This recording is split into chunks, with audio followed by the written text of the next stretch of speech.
Hi Capricorn, welcome po sa ating channel. Ito ay yung daily gabay tayo reading for February 20, 2025. Please be reminded kung naka-resonate kayo, comment down. Kung hindi kayo naka-resonate, ibigay niyo po sa iba kasi general reading po ito. This is for you Capricorn ngayong February 20, 2025.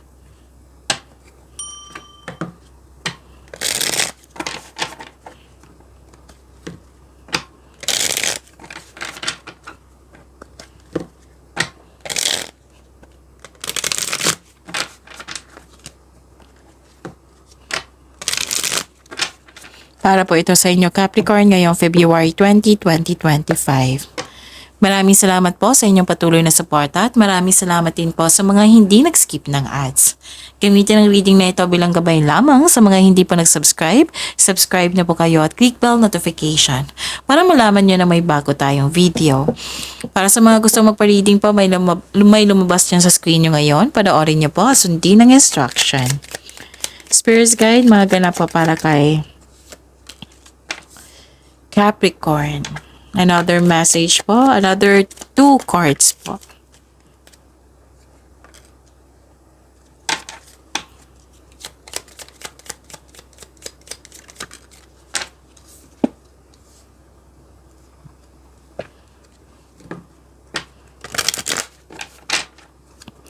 Spirit Guide, mga mensahe po para kay Capricorn ngayong February 20, 2025. I need 2 cards po.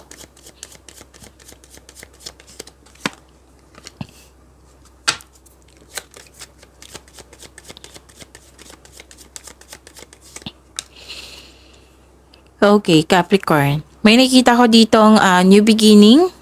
Pwedeng kakasimula mula sa trabaho, sa kakasimula lang sa relasyon, connection sa isang tao. Pwede din na hired kayo kahit walang experience.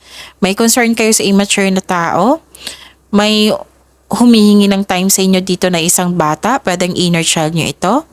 May dumating na opportunities. Actually, 2 card na po nagsabi dito na may dumating na opportunities na kailangan yung bigyan ng panahon para may kasi kailangan pumili, kailangan magdesisyon. Tapos nakita ko dito na bibigyan mo ng long-term plans itong project na ito or opportunity, and career stability nakikita ko rin dito. Meditate and contemplate, and your commitment is being tested. Spirit Guide, ano po yung energy ni Capricorn ngayong February 20, 2025?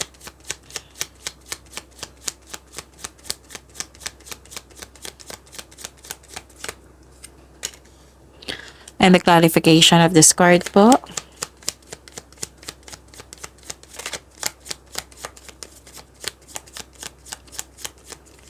Kung may narinig kayo or may nakita kayong repeating message, meaning to say pinupush ng cards niyan kasi ang ilan sa inyo hindi pa binigyan ng atensyon. Na kung maaari din po, bigyan niyo po ng solusyon at aksyon.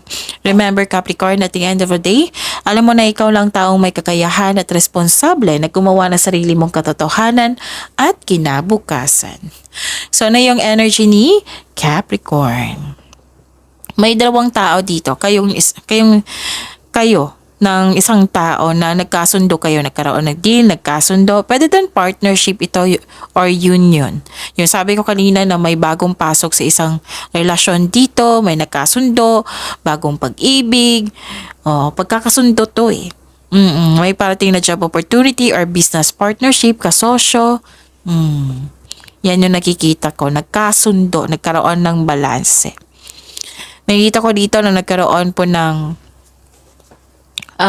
difficulties in moving on. Okay, may bumalik na from the past, pwede naalala nyo or literal na bumalik siya or kayo po. Tapos nahihirapan kayo sa pag-move on. May delay sa plano, delay sa travel, delay sa paglilipat. Spirit Guide, career and money po ni Capricorn ngayong February 20, 2025.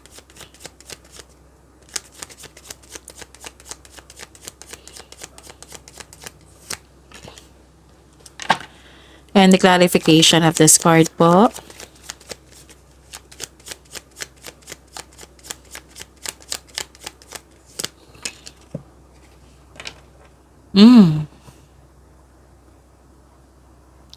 Sa career and money niyo po, Capricorn, Makikita ko dito na nagkaroon ng success, new doors opening, may parating na opportunity, which is nag-clarify siya dito sa Oracle cards na puro siya opportunity, right?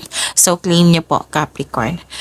Oo. So, you have to move forward. You have to accept this. Pero, syempre, kailangan ng pagpaplano. Kasi nakita ko dito parang nag-hesitate ka eh. So, may offer na new business din dito. May offer sa'yo. So, this is a sign na mag-start ka ng to own a business or gagawa ka ng another business kung negosyante ka na. Okay, so may offer. May offer ako nakikita dito. So, this card tells you na nasa next level ka na ng prosperity na matagal mo nang hinintay. Kaya huwag palampasin ang pagkakataon na ito. Pwedeng dagdag kaalaman or dagdag trabaho. Tapos, mag-ingat po kasi nakita ko dito nag-overwork. Pwede din may kasamahan kayo dyan na, na toxic. Overwork, naging workaholic, or may kasamahan kayo na toxic. Spirits guide. Love, life, self-love, partnership, and romance. Neve. Capricorn, ngayong February 2025. And the clarification of this card po.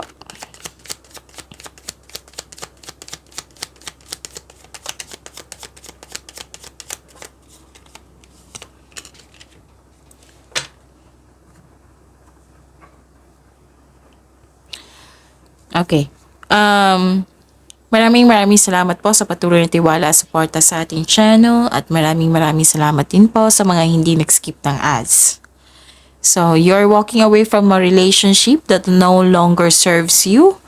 Posibleng nagkaroon ng unhealthy connection. Kaya nagdesisyon kang iwan ito. Pwedeng nangyari na ito ha, na naalala nyo. Kasi may naalala kayo dito eh. Pwedeng kasalukuyan ito. Pwedeng sa partner to, pwedeng sa isang tao na malapit sa iyo dati na nagpasya kang iwan ito. Nirelease mo kasi hindi ka na masaya. Umalis ka kasi gusto mo magkaroon ng growth.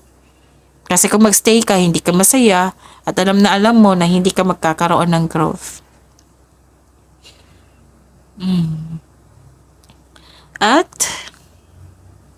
okay, may transformation ako nakikita dito.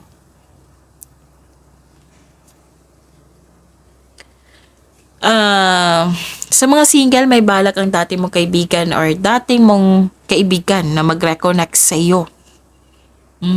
Gusto makipag-usap sa iyo. Pero wala akong nakikita dito na ano yung kailangan niya. So, abangan na lang natin sa susunod na reading. Baka meron na siyang action. So, may balak lang po. So, sa mga relasyon sa buhay mag-asawa, may transformation na magaganap in an unexpected way. Maaring may space, cool off, hiwalay, or umalis.